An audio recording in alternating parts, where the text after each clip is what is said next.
जी के 550वें जन्मदिन के मौके पर देश विदेश तो संगतां इत्थे आईयां, पूरी दुनिया तो संगतां इत्थे आईयां होईयां ते यूके तो आई हुई एक सिख फैमिली दे नाल असीं गल करदे हां। ये इत्थे एक बीबी जी अपने बच्चों नूं लैके इत्थे आए आ। इन्हां नूं असीं पहले तो इन्हां दे नाल गल करदे हां। जी तुसीं दस्सो जी कित्थों आए हो ते की नां तुहाडा? ਵਾਹਿਗੁਰੂ ਜੀ ਕਾ ਖਾਲਸਾ ਵਾਹਿਗੁਰੂ ਜੀ ਕੀ ਫਤਿਹ। ਅਸੀਂ ਯੂਕੇ ਤੋਂ ਧਰਤੀ ਤੋਂ ਆਏ ਹਾਂ। ਅਸੀਂ ਆਪਣੇ ਗੁਰੂ ਨਾਨਕ ਦੇਵ ਜੀ ਦੇ ਬਹੁਤ ਭਾਗਾਂ ਵਾਲੇ ਸਮਝਦੇ। ਅਸੀਂ ਗੁਰੂ ਨਾਨਕ ਦੇਵ ਦੇ ਜਨਮ ਸਥਾਨ 'ਤੇ ਆਏ ਹਾਂ। ਅਸੀਂ ਇਮਰਾਨ ਖਾਨ ਦੇ ਬਹੁਤ ਬਹੁਤ ਧੰਨਵਾਦੀਆਂ। ਸਿੱਖ ਸੰਗਤ ਸਾਰਾ ਜਗਤ ਇਮਰਾਨ ਸਾਹਿਬ ਦਾ ਬਹੁਤ ਧੰਨਵਾਦੀ, ਜਿਨ੍ਹਾਂ ਨੇ ਕਰਤਾਰਪੁਰ ਦਾ ਲਾਂਘਾ ਖੋਲ੍ਹ ਕੇ ਸੰਗਤਾਂ ਨੂੰ ਆਪਣੇ ਗੁਰੂ ਦੇ ਚਰਨਾਂ ਵਿੱਚ ਆਉਣ ਲਈ ਬਖਸ਼ਿਸ਼ ਕੀਤੀ। ਹਾਂਜੀ, ਬੱਚਿਆਂ ਨੂੰ ਅਸੀਂ ਇਹ ਆਉਂਦੇ ਰਹਿੰਦੇ ਹਰੇਕ ਸਾਲ ਹੀ। ਇਹਨਾਂ ਦੇ ਗੁਰੂ ਦੇ ਨਾਲ ਚਰਨਾਂ ਨਾਲ ਜੁੜੇ ਅਤੇ ਇਹਨਾਂ ਨੂੰ ਪ੍ਰੇਮ ਹੈ ਆਪਣੇ ਗੁਰੂ ਦੇ ਚਰਨਾਂ ਵਿੱਚ ਆਉਣ ਦਾ। ਹਾਂਜੀ, ਅਸੀਂ ਸਾਰਾ ਸਿੱਖ ਸੰਗਤ ਬਹੁਤ ਬਹੁਤ ਧੰਨਵਾਦ ਆ ਪਾਕਿਸਤਾਨ ਵਿੱਚ ਆਣ ਕੇ।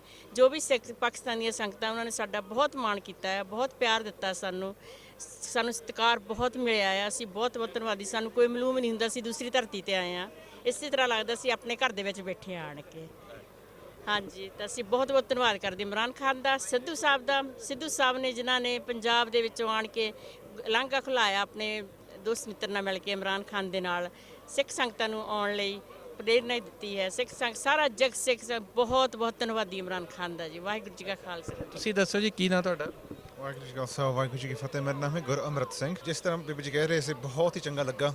ਪਰ ਤੁਹਾਨੂੰ ਪਤਾ ਹੀ ਹੈ ਕਿ ਬਾਹਰਲੇ ਜਿੱਥੇ ਪਾਕਿਸਤਾਨ ਦੇ ਸੋਚਦੇ, ਜੇ ਪੜ੍ਹਦੇ ਹਾਂ ਖਬਰਾਂ ਵਿੱਚ, ਜੇ ਬਾਹਰਲੇ ਨੇਬਰ ਤੋਂ ਨਿਊਜ਼ ਆਉਂਦੀ ਹੈ, ਇਹੀ ਆਉਂਦੀ ਹੈ ਕਿ ਤੁਸੀਂ ਨਾ ਜਾਵੋ, ਸੇਫ ਨਹੀਂ ਹੈਗਾ, ਖਤਰਾ ਹੈ। ਪਰ ਕੁਛ ਨਹੀਂ ਐਸਾ ਮਹਿਸੂਸ ਹੋਇਆ।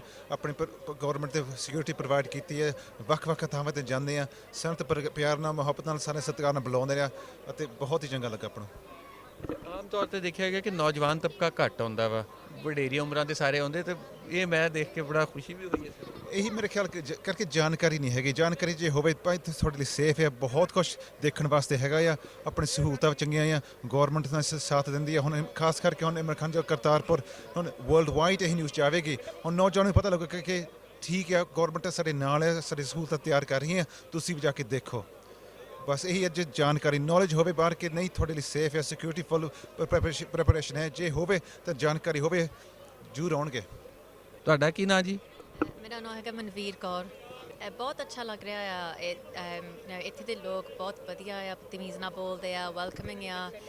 ਇੱਥੇ ਬਹੁਤ ਕੁਝ ਦੇਖਣ ਨੂੰ ਆ, ਪ੍ਰਬੰਧ ਬਹੁਤ ਵਧੀਆ ਆ। ਹਾਂਜੀ, ਸ਼ਾਪਿੰਗ ਕੀਤੀ ਵੀ ਆ, ਹੋਰ ਕਰਨੀ ਵੀ ਵਾਲੀ ਆ। ਹਾਂਜੀ, ਇੱਥੇ ਬਹੁਤ ਵਧੀਆ ਆ।